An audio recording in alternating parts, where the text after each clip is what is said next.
It began on an August night, the kind when the city's air was heavy, when the streets whispered promises of danger. Caesar, a 35-year-old black American man, worked nights as a mechanic, once a soldier, now just another man fighting to hold life together. He carried the weight of a past that never quite let him breathe free. Driving home after a long shift, he stumbled upon a scene that would change everything. For men cornering a wealthy woman in a dark alley. Caesar could have kept driving. He didn't. Instinct and conscience dragged him out of his car. In minutes, fists and steel clashed.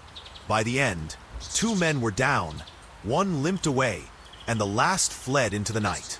The woman ran free, whispering thanks before vanishing into the dark. But violence has a way of echoing. That same night, a knock came at Caesar's door. A voice hissed from the other side. "We saw you tonight, Caesar. This ain't over." From then on, shadows followed him. Cars slowed near his block. Threats appeared scrawled on his hood. The city was watching. The woman he had saved returned days later.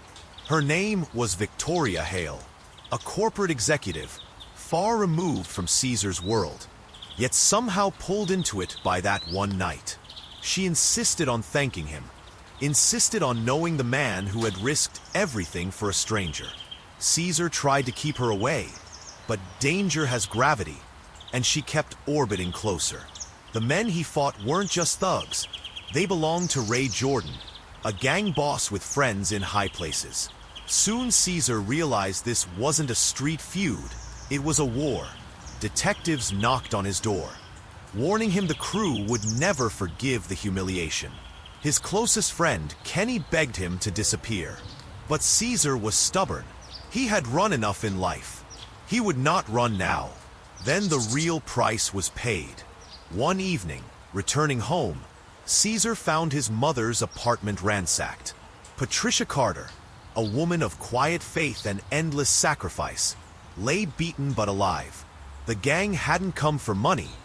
They came with a message. Caesar's blood would not be enough.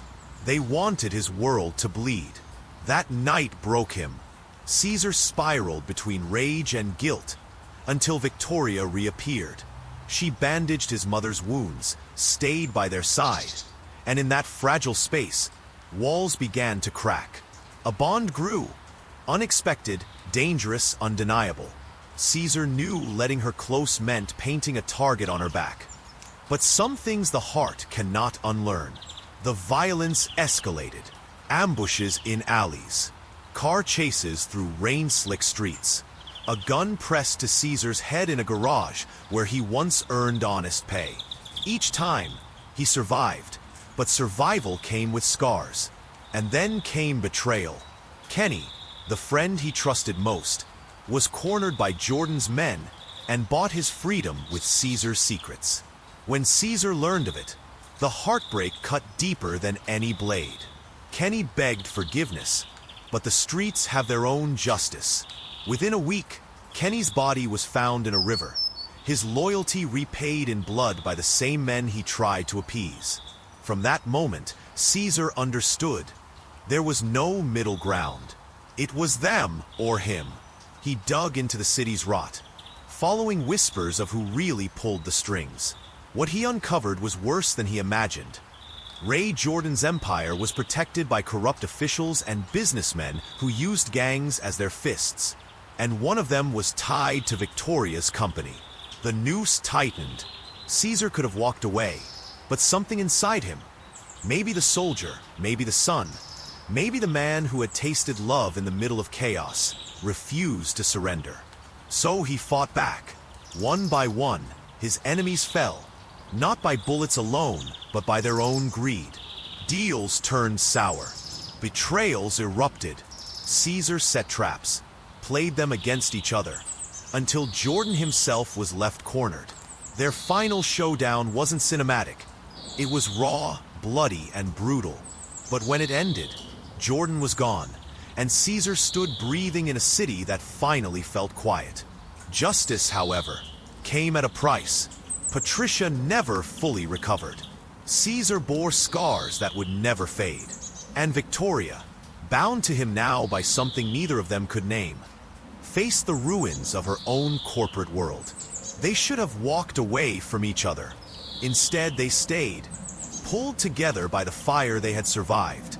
But stories like Caesar's never end neatly. Weeks later, just as life began to look almost normal, a black car rolled up beside him late one night. A window slid down. A voice whispered from the shadows, "You think it's over, Caesar? You're wrong. This city remembers."